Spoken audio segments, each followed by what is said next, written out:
สบายดีทุกคนมาพบกันวันนี้ก็เป็นแรงมือวันอังคารที่24ธันวาปี2024ตอนนี้ก็เป็นเวลา20:39 นาทีก็โดนเติบเนาะที่ว่าอาจารย์บ่ได้มานำเสนอบทเลขขั้นม.7 เนาะก็เพราะว่าช่วงนี้อาจารย์ก็มีเวียกเอาหลายหน่อยนึงเนาะแต่ว่ามื้อนี้ก็ได้นำใช้เวลาน้อยนึงเนาะมานำเสนอบทเลขของพวกเขาเนาะในมื้อนี้เฉพาะบทเลขมื้อนี้เนาะก็เป็นของบทสอบสิ่ง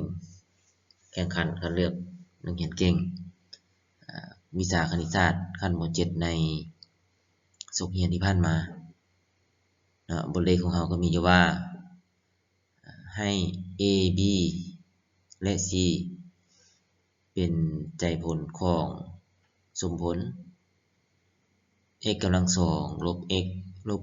1เท่า0นะจงสอกหาค่าของ1ลบ a ส่วนให้1บวก a บวกให้1ลบ b ส่วนให้1บวก b บวกให้1ลบ c ส่วนให้1บวก c นะมีค่าเท่ากับเท่าไหร่เนาะอันนี้มันเป็นบทเลขของพวกเราในมื้อนี้ที่จะมาศึกษาค้นคว้าไปพร้อมๆกันกับอาจารย์เนาะก็เพื่อเป็นการกาเกียมเข้าสู่การสอบสิ่งแข่งขันคัดเลือกนักเรียนเก่งวิชาคณิตศาสตร์ขั้นม.7 ประจำสุขเรียน2024-2025เนาะก็พวกเราไปเบิ่งวิธีการแก้พร้อมๆกันก็จะลืมว่าสมผลที่เพิ่นได้มามันเป็นสมผลขั้น2เนาะเงื่อนไขของ ABC เป็นใจผลนะมันเป็นใจผลของสมผลขั้น2เนาะก็คือเป็นใจผลของ x กำลัง2ลบ x ลบ1เท่ากับ0เนาะฉะนั้นอิงตามหลักการแล้วใจผลของสมผลนี้นะเวลาที่ว่ามาบวกกันมันจะเท่ากับ0เนาะอันนี้เป็นหลักการของมันที่ว่าพวกเราควรจะจื้อเนาะควรจะจื้อถ้าว่าเอา a คูณ b แล้วบวกให้ b คูณ c แล้วไปบวกให้ ac เนาะมันจะมีค่าเท่ากับ1มีค่าเท่ากับลบ1ลดตัวนี้นะถ้าว่าเอา3ใจผลมาคูณกันแล้วมันจะมีค่าเท่ากับ1เนาะอันนี้เป็นหลักการที่ว่าพวกเราควรจะได้จื้อเอาไว้เนาะควรจะได้จื้อเอาไว้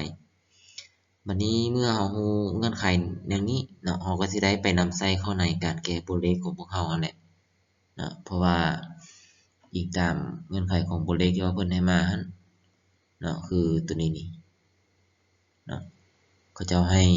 หัวข้อมาว่า1ลบ a ส่วนให้1บวก a เนาะแล้วบวกให้1ลบ b ส่วนให้1บวก b แล้วบวกให้1ลบ c ส่วนให้1บวก c ตัวนี้ก็จะมีค่าเท่ากับเท่านี้เนาะอันนี้แม่นเราต้องได้ไปขึ้นพุทร่วมเนาะคือการบวกลบเลขส่วนทั่วไปเนาะเราก็ขึ้นพุทร่วมเราจะเอาพุทร่วมแม่น1บวก a แล้วคูณให้1บวก b แล้วคูณให้1บวก c อันนี้เป็นพุทร่วมเนาะเป็นพุทร่วมซั่นอยู่ในนี้พุทธมิตรนี่เราก็ต้องได้คูณ1บวก b กับ1บวก c นี่ใส่เนาะใส่ทั้งจำนวนพุทแล้วก็พุทนั้นพร้อมเนาะเราก็คูณใส่นี่ถ้ามันจะเป็นลบ1เป็น1ลบ a เนาะนี่1ลบ a ตัวนี้นี่แล้วคูณให้1บวก b คูณให้1บวก c เนาะหลังจากนั้นแล้วก็จะบวกเนาะพจน์ที่2นี้เราก็จะได้เอา1บวก a กับ1บวก c นี่มาคูณใส่เนาะคูณให้พุทแล้วก็ต้องคูณกับจำนวนพุทพร้อมตัวเนาะก็จะได้ตัวนี้มานี่เนาะเป็น1บวก a คูณ1บวก c เห็นบ่เนาะแล้วหลังจากนั้นผลสุดท้ายนี่เราก็ต้องได้เอา1บวก a กับ1บวก b นี่มาคูณใส่เนาะคูณให้พูดแล้วก็จะจำนวนพูดพร้อมก็จะได้มาคืออันนี้ขั้นตอนนี้ก็สิบ่มีปัญหาหยังเนาะสิบ่มีปัญหาหยังหลังจากนั้นแล้วเราก็คูณแต่ละส่วนคูณเข้ากันหมดละเราก็มาซื้อตัวคูณวงเล็บตัววงเล็บธรรมดาเนาะอยู่ในจำนวนพูดนี่อาจารย์จะคูณ2วงเล็บทางเบื้องหลังนั่นก่อนเนาะ2วงเล็บทางเบื้องหลังนั่นก่อนเนาะเราก็จะได้รูปร่างนี้มาเนาะ รือว่าวงเล็บทางเบื้องหน้านี้อาจารย์ปาไว้คือเก่าเนาะแล้วจึงไปคูณใส่ทับหลังเนาะส่วนว่าอยู่พูดนี้แม่นอาจารย์คูณใส่เบิดทั้ง3เลยก็จะได้รูปร่างนี้มาเนาะพวกเราก็ลองไปคูณคืนของมึงเด้อนี่เนาะเวลานั้นนี่เอาสังเกตเห็นว่าa บวก b บวก c นี้มันจะมีค่าเท่ากับ0เนาะยังชื่อได้เนาะในเบื้องต้นที่ว่าอาจารย์ได้อธิบายไปเนาะตามเงื่อนไขของตัวเลขที่เพิ่นให้มานะเนาะหวังว่าทุกคนคือสิชื่อได้เนาะถ้าว่าชื่อบ่ได้ก็ลองย้อนกลับไปเบิ่งลองเบิ่งเนาะว่าเป็นคือแนวใดเนาะและอยู่ในนี้ a b บวก b c บวก a c นี่มันเท่ากับ-1เนาะและ a คูณ b คูณ c นี่มันเท่ากับ1เนาะเราก็แทนใส่แล้วแหละเอาแทนใส่นี่แทนใส่ก็จะได้รูปร่างนี้มาเนาะและเมื่อเราคำนวณต่อไปนี่-1บวก1นี่มันเป็น0เนาะ1บวก0บวก0มันก็จะเป็น1เนาะสันพูดของมันนี่จะเป็น1เนาะก็หลังจากนั้นเราก็สืบต่อคูณเนาะโดยที่ว่าคูณ1หาร1นี้เห็นบ่1หาร1คูณ1หาร1ก็จะเป็น1นี่คูณลบ a หาร1นี่ก็จะเป็นลบ a เนาะแต่ว่าอยู่ในนี้มันเป็นลบ 2a ย้อนหยังก็ย้อนว่าเอาคูณ1มาหาลบ a นี่เป็นลบ a ดิอันนี้ลบ a คูณหาร1ก็เป็นลบ a เนาะแสดงว่าลบ a นี่มี2ตัวตัวนี้ก็โฮมกันก็จะเป็นลบ2 2a bc นี่มาจากไสก็เป็นได้มาจาก1คูณหา bc นี่นี่ก็จะเป็น bc ตัวนี้เนาะและ a กำลัง2เด้มาแต่ไสก็มาจากลบ a คูณให้ลบ a เนาะลบคูณลบมันเป็นบวกเนาะ a คูณ a เป็น a กำลัง2ตัวนี้และลบ abc ก็ได้มาจากลบ a นี่คูณให้bc เนาะก็เป็นลบ abc และตัวนี้คือกันเนาะก็สืบต่อคูณคือกันก็คูณ1หาร1ก็จะเป็น1เนาะ1คูณหารลบ b ก็จะเป็นลบ b เนาะมาโฮมกับลบ b คูณหาร1นี่ก็จะเป็นลบ 2b นี่หลังจากนั้นแล้วก็คูณ1นี่ไปหา ac เนาะก็จะเป็นบวก ac ตัวนี้ลบ b คูณหาลบ b ก็จะเป็นบวก b กำลัง2นี่ตัวนี้เนาะแล้วก็ลบ b คูณมาหาบวก ac เนาะก็จะเป็นลบ abc นี่เนาะแล้วหลังจากนั้น1ตัวนี้ก็คูณหา1นี้ก็จะเป็น1คูณหาลบ c ก็จะเป็นลบ c มาโฮมกับลบ c คูณหา1เนาะก็เป็นลบ 2c 1คูณหา ab ก็จะเป็นบวก ab นะ c คูณหาลบ c ตัวนี้ก็จะเป็นบวก c กำลัง2ลบ c คูณหาลบ a บวก ab ตัวนี้นะลบ c คูณหาบวก ab นี่ก็จะเป็นลบ abc นี่เนาะอะไรเนาะหลังจากนี้แล้วตัวใดที่ว่าเราโฮมกันได้เราก็สืบต่อโฮมหากันเช่นว่า1ก็มาบวกกับ1ตัวนี้เป็น2แล้วมาบวกกับ1ตัวนี้ก็เป็น3นะนี่ a b c นี่ a b c นี่ตัวนี้มีตัว1นี่นะถือเครื่องหมายลบกันได้นี่มี2ตัวแล้วมาโฮมกับตัวนี้เป็น3เนาะ3มันก็จะได้รูปร่างนี้มานี่เป็น3เนาะตัวนี้นี่แม่น2a บวก 2b บวก 2c ได้นี่เนาะลบเนาะบ่แม่นบวกเป็นลบ2a นี่ลบ 2b ลบ 2c เนาะแต่ว่ามันเป็นบวกอยู่ในวงเล็บย้อนหยังย้อนว่าเราแยกเอาลบ2ออกเป็นส่วนคูณนี่แต่ว่าเวลาที่ว่าคูณลบ2เข้ากับa แล้วก็จะเป็นลบ 2a คูณลบ2เข้ามาหา b ก็จะเป็นลบ 2b ตัวนี้คือกันคูณลบ2มาหาบวก c ก็จะเป็น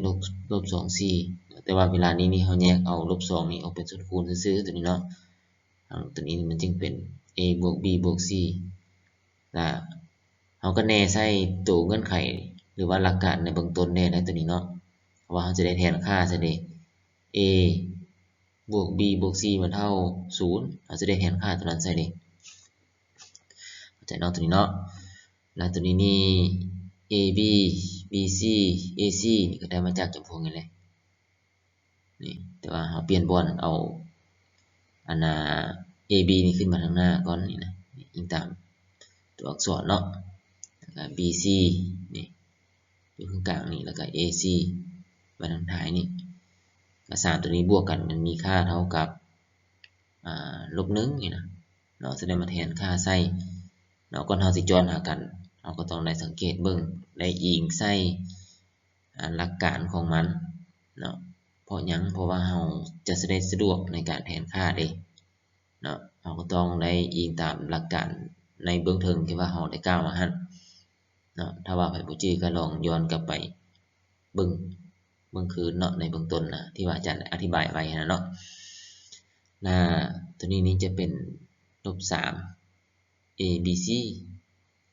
-3 ABC ที่ได้มาจากไสนี่ก็คือตัวนี้แหละมี1โตว2โตว3โตวมันถือเครื่องหมายลบกันนี่ก็จึงเลยเป็น-3เนาะ ABC อยู่นี่มันตัวนึงนะ ABC อยู่นี่ตัวนึงนะ ABC อยู่นี่มีตัวนึงนี่รวมกันก็เป็น-3 ABC แต่ว่า ABC นี่มีค่าเท่ากับ1เนาะคืออาจารย์ได้คืออาจารย์ได้เสนอไว้ในเบื้องต้นครับก็ยังเหลือตัวนี้นะ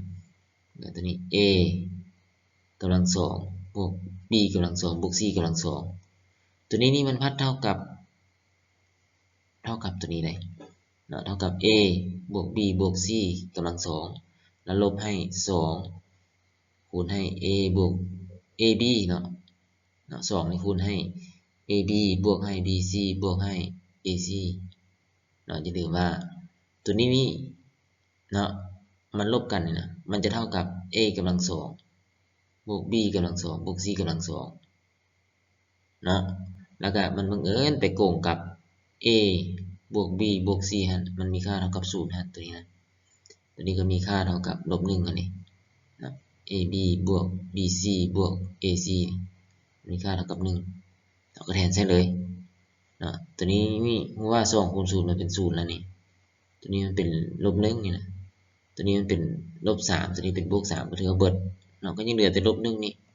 เราก็ซั้นมันจะเป็น-1บวก0แล้วมันลบให้2คูณให้-1 0นี้แม่นได้มาจากตัวนี้ด้วยนี่ตัวนี้มันเท่า0เด้เนาะ2นี่ก็นี่-2ตัวนี้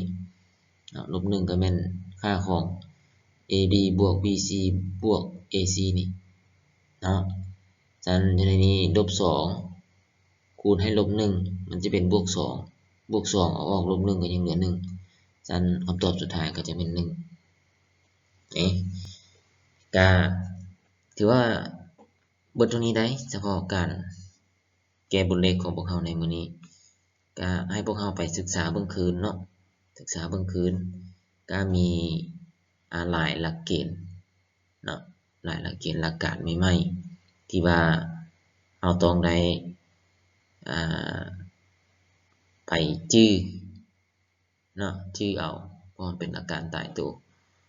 ที่ว่าเราควรจะจื้อเนาะโดยเฉพาะแม่นตัวที่ว่าอาจารย์ได้นำเสนอในวันนี้แหละจะมีอยู่ 2-3 ตัวหลักๆเนาะพวกเราก็ไปเบิ่งคืน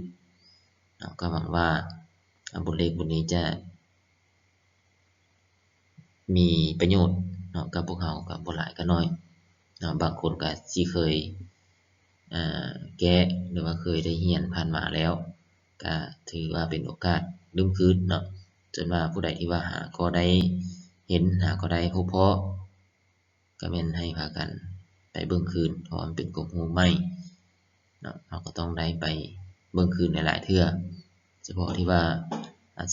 ว่าฮู้แล้วก็ถือว่าเป็นการทวนคืนก็แล้วกันเนาะก็สำหรับค่ำคืนนี้ก็ขอขอบใจนะขอให้ทุกคนจงนอนหลับฝันดีนะขอขอบใจ